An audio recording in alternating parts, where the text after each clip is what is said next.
বাংলাদেশ সেনাবাহিনী এখনই তাদের সুবর্ণ সুযোগ যে তাদের এই পোশাক, তাদের এই ডিসিপ্লিন বাহিনীকে যারা প্রশ্নবিদ্ধ করেছে তাদেরকে কঠিন জবাব দেবার। এই 2 টাকার ফকিন্নির বাচ্চারা বাংলাদেশ সেনাবাহিনীকে এইভাবে অপদস্থ করছে, অপমান করছে এবং একজন বাংলাদেশের নাগরিক হিসেবে প্রতিনিয়ত সেটা সহ্য করছি। কেন সহ্য করবে? শুরু করে তোরা খানকির পুত কয়া যে তুই একটা খানকির পুত, তুই বর্তমান বাংলাদেশে মনে হয় নাই, শুয়োরের বাচ্চা, তুই দেশ থেকে ভাগছস, তুই আবার দেশের নাগরিক চলাস কিসের জন্য? খানকির পুত, তোরা দেশটারে খাইতে খাইতে খাইতে খাইতে একদম দুর্নীতি এমন পর্যায়ে নিয়ে গেছস যে 1 কেজি মরিচ কিনতে 1100 টাকা লাগতো, 1 কেজি পেঁয়াজ কিনতে 400-500 টাকা লাগতো, আলুর কেজি 100 টাকা হয়েছে। ইনিশ সরকার উন্নত করতে চায়, তোরা বাধা দেস। তুই কিসের দেশের নাগরিক? তুই তো একটা পাট খেতে জন্ম হওয়া, কচু খেতে জন্ম হওয়া, তোর বাপ মার ঠিক আছে? তুই কলকাতায় ইন্ডিয়া নিউজ পত্রে তুই বলছো যে দেশের নাগরিক চোর, মূর্খ। তুই এখন আবার বলস 2 টাকার ফকিনি। তুই কয় টাকার ফকিনির মাদার চোদ? ঘুষের টাকা খায়া খায়, তুই দুর্নীতির টাকা খায়া খায় তোর টাকা পয়সা হয়েছে। তুই তো আর বড় ফকিনির শুয়ারের বাচ্চা। তুই দেশে জানা তোর মানুষ ছিঁড়ে ছিঁড়ে খাই পরে শুয়ারের বাচ্চা। শালা বাট পার। এই ধরনের নিউজ করবি, একদম ছিঁড়ে দিব। আমাদের সকল প্রবাসী চুপ থাকা উচিত না, সবার উচিত প্রতিবাদ করা। কারণ দেশে বর্তমান যা শুরু হয়েছে, বন্ধ দিতেছে বিদেশিদের যেন দুর্নীতি বন্ধ হয়, সেটা বিএনপি দিতে দিতেছে না, মানুষ দিতে দিতেছে না। কেন?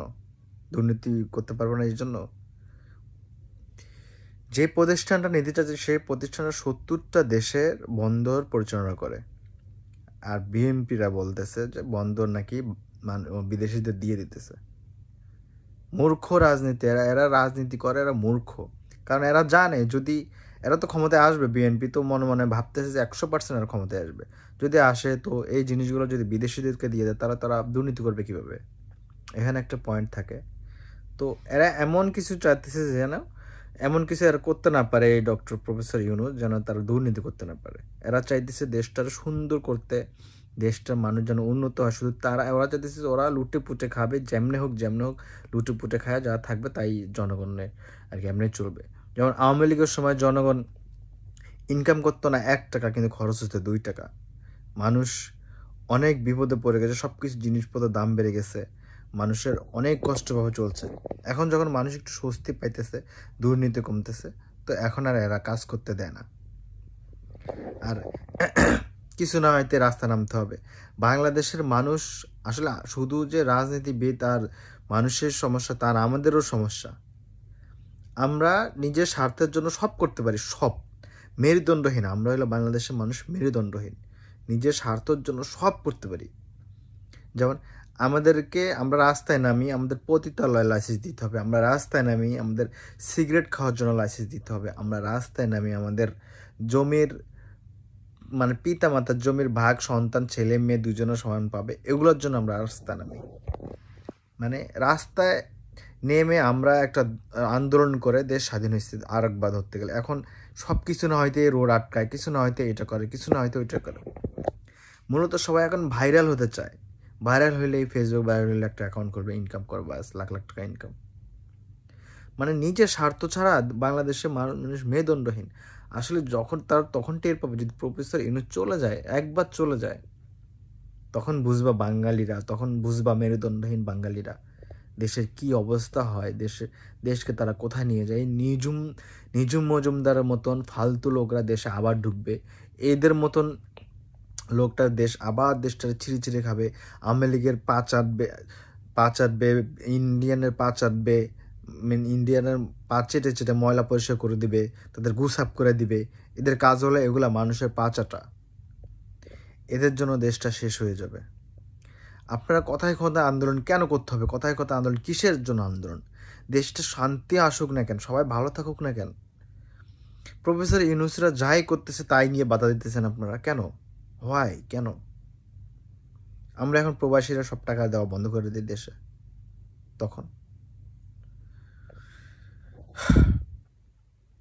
দেশ নিয়ে সবার ভাবা উচিত, সবাইকে প্রতিবাদ করা উচিত। চুপ থাকেন না আপনারা। যা হয় দেশের ভালোর জন্য করতে হবে, সবাইকেই প্রতিবাদ করতে হবে। যত চুপ থাকবেন আমাদেরই ক্ষতি। কিন্তু কিছু কিছু স্বার্থলোভী, কিছু কিছু ফালতু মানুষের জন্য দেশটাকে তো আমরা বেচতে দিতে পারি না। এই নিজম মজুমদারের মতন মানুষকে যেখানে দেবেন সেখানে মেয়ের একদম রাস্তা ফেলে দেবেন। এদের মতন দূষর, এদের মতন ফালতু লোকের জন্য আমাদের দেশটা আজকে এই অবস্থা। আমাদের দেশে কি নাই? কৃষি থেকে শুরু করে, পানি থেকে শুরু করে, গ্যাস থেকে শুরু করে কি নেই? তাহলে কেন দেশের এই অবস্থা? কেন দেশের মানুষ এত গরিব থাকবে? কেন বিদেশে কেন কর্মী কাজ করতে হবে? এইসব রাজনীতি, ফালতু রাজনীতি, নিজের স্বার্থের রাজনীতির জন্য কেন রাজনীতি দলকে একজন প্রতি গ্রামে হোক, শহরে হোক, ভাই বিচার করবে রাজনীতি দলের লোকেরা। মানে এরকম লোকেরা কেন এরকম হবে? কেন বিচার করবে পুলিশ, বিচার করবে আদালত, আইন সবার জন্য ঠিক থাকবে। রাজনীতি দলের একজন আসবে, ওর জন্য সার আর সাধারণ জনগণের জন্য ফালতু তুই যা এখান থেকে লাথি মেরে উড়ে দিবে, এরকম হবে? কেন এরকম হবে? যেদিন আইন সবার জন্য সমান থাকবে সেদিন দেশটা সুন্দর হবে। যেদিন কোনো ভাই থাকবে না, যেদিন কারো পা চাটতে হবে না, যেদিন কারো ভাই করে ঘুষ দিতে হবে না, তাহলেই দেশটা সুন্দর হবে। যেদিন এই সব কিছু ঠিক করতে পারবেন, কিন্তু আমাদের দেশে হবে না, কারণ আমরা এলাম ফালতু, সেলফিশ। মানে নিজের স্বার্থের জন্য আমরা সবই করতে পারি। আর কি বলবো, দেশে প্রফেসর ইউনূস যা করতেছে তা করতে দেন। সে অনেক ভালো কাজ করতেছে। উনির অনেক মেধা আছে। উনি প্রবাসীদের মানে বিদেশে সবার বড় বড় নেতাদের সাথে, বড় বড় দেশের